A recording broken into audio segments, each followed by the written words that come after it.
They said the war ended in 1865, but for Thomas Granger, it never stopped.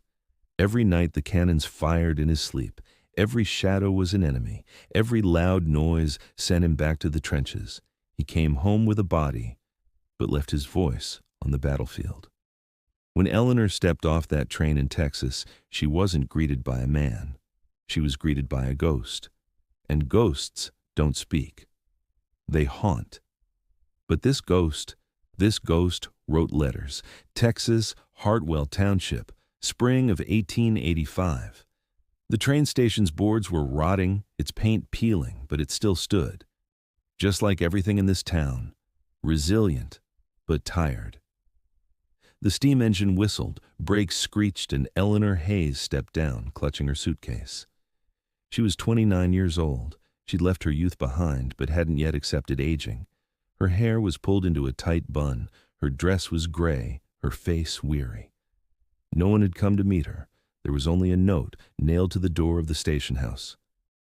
Thomas Granger's wife is to wait here. Someone will come. Eleanor read the note, set her suitcase down, and waited. The first hour passed, then the second.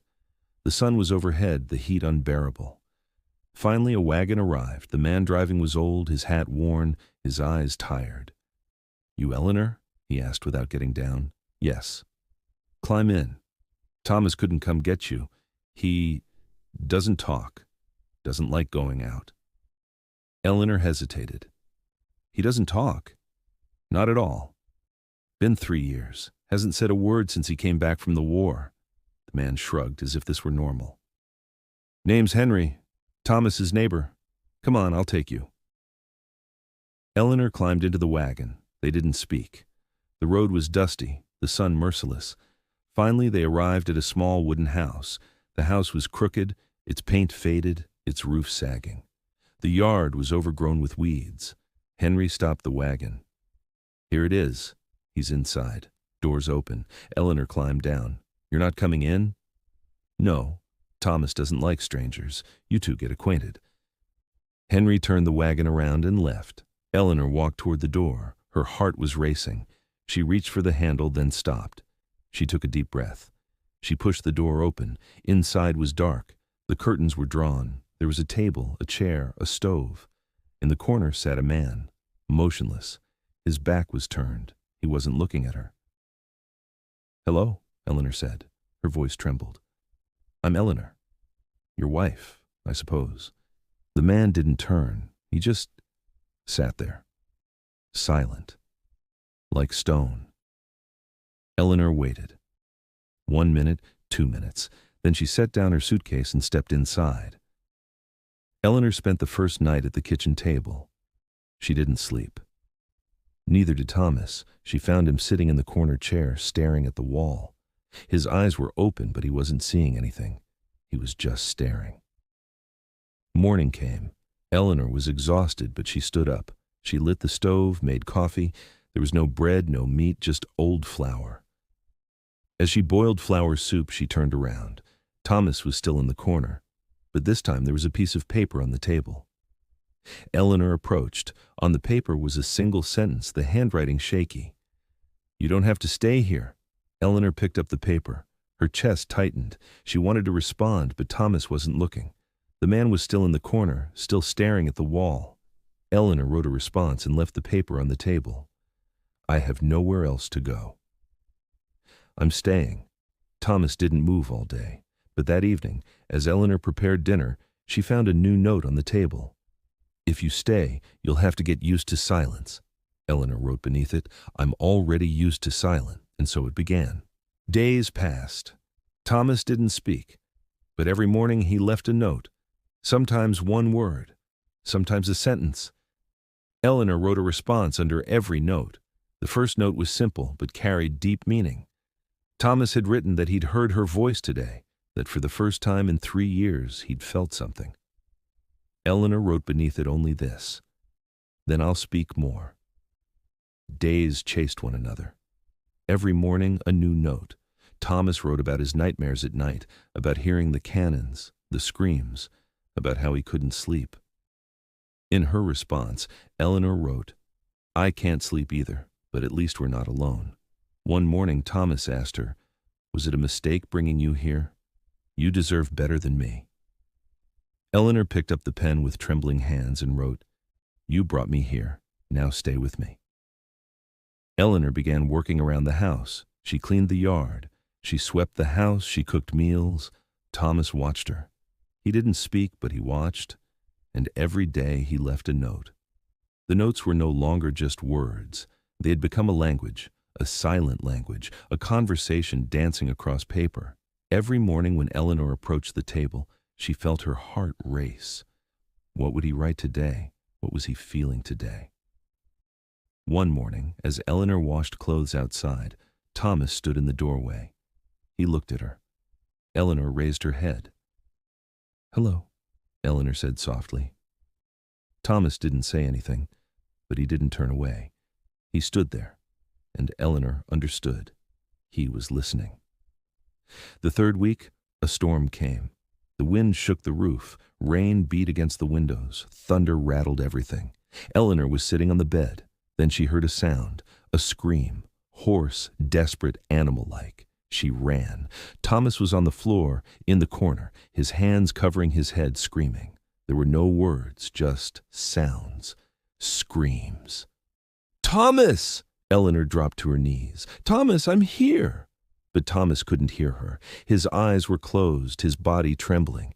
He was at war. He was still inside the war, inside his head. Eleanor wrapped her arms around him, held him tight. She just sat there, holding him, stroking his hair. "I'm here," she whispered. "You're safe. The war is over. I'm here." Slowly, very slowly, Thomas stopped shaking. His breathing steadied. He opened his eyes. He looked at Eleanor. And for the first time that night, Eleanor saw something in his eyes. Gratitude. The next morning there was a new note on the table. "Last night you didn't leave me." "Why?" Eleanor wrote back. "Because you're not alone. Not anymore." The fourth week, Eleanor went to town, to buy flour, to buy bread.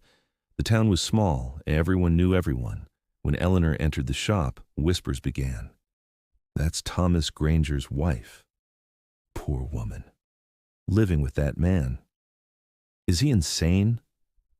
He doesn't even speak." Eleanor didn't respond to anything. She bought what she needed and left. But outside, an old woman approached her. "You're Eleanor, aren't you?" "Yes." The woman nodded. "My name is Martha. I knew Thomas when he was young. He was a good boy. Before the war, he used to sing. He used to smile. Then he left. And when he came back, he wasn't Thomas anymore." Eleanor swallowed. "He's still Thomas. He's just lost." Martha looked at her. "Can you find him?" Eleanor didn't answer, because she didn't know. When she returned home, Thomas was sitting on the porch, outside for the first time. Eleanor stopped. "Hello," Eleanor said. Thomas looked at her. He didn't say anything, but he nodded slightly, and Eleanor understood. This was a thank you. The fifth week, Eleanor cut her hand. The knife slipped, blood flowed. She cried out in pain. Thomas ran. For the first time, he ran. He came to Eleanor, grabbed her hand. His eyes were panicked, his breathing fast. Eleanor looked at him. "I'm fine. It's just a small cut." But Thomas wouldn't let go. He was holding her hand, tightly, as if letting go meant losing her. Eleanor gently squeezed his hand. "I'm here. I'm okay." Thomas finally released her, but he didn't move away. He stood there. And then he touched her hand. Slowly, very slowly, around the wound, gently. Eleanor's heart stopped. This was the first time Thomas had touched her, the first time he'd given something. That night there was a new note on the table. "Today I was afraid of losing you. This feeling scares me." Eleanor wrote back, "You won't lose me. I promise." 93 days passed, 93 notes, 93 mornings. Eleanor found a piece of paper and wrote a response. Thomas didn't speak, but he wrote. And Eleanor knew him.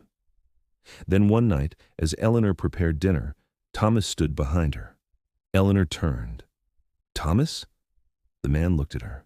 His lips trembled, his eyes filled, and then he spoke. One word, just one word, broken, hoarse, desperate. "Stay." Eleanor froze, her eyes filled. "What did you say?" Thomas repeated it. His voice was stronger. "Stay." Eleanor looked at him, and she smiled. She smiled through her tears. "I'm staying." I was already staying. Thomas leaned forward. He pressed his forehead to hers. He didn't speak, but he was there. For the first time, he was really there. Days passed. Thomas began to speak, slowly, a few more words each day. At first just one word, then a sentence, then a conversation. But at night he still had nightmares. He still trembled. And Eleanor was there every time. One night Thomas asked her, his voice low, "Why didn't you leave?" Eleanor looked at him. "Because you needed me." "But I gave you nothing." "You gave me everything," Eleanor said. "You gave me a place. You gave me a reason. You gave me belonging." Thomas closed his eyes. "I love you." Eleanor held her breath. Her heart exploded in her chest. "I love you too." And that night, for the first time, Thomas slept. Really slept. Without nightmares. Without screams. Because Eleanor was there. 3 months later, Thomas and Eleanor married in the church. A small ceremony. Just a few neighbors. The priest asked, "Eleanor Hayes, do you take this man to be your husband?" "I do." "Thomas Granger, do you take this woman to be your wife?" Thomas looked at Eleanor silently. Then, clear and loud, "I do." The church fell silent, because everyone knew. Thomas Granger hadn't spoken in 3 years, but now he was speaking, and one of his first sentences was, "I do." 1887, 2 years later. Eleanor sat on the porch, a baby in her lap, Thomas beside her looking at her. "What are you thinking?" Eleanor asked. Thomas smiled. "I was thinking about the war." Eleanor frowned. "Still?" "Yes, but I'm not afraid anymore, because you're here." Eleanor rested her head on his shoulder. "I'm always here." And that day, Thomas Granger did something he hadn't done in years. He sang, quietly, softly, but he sang. And Eleanor listened, because that voice was the sound of life. Sometimes people don't come back from war. Sometimes only their bodies return. But if there's the right person beside them, maybe their souls return too. Maybe they start living again. Maybe they speak again. And maybe, just maybe, they love again.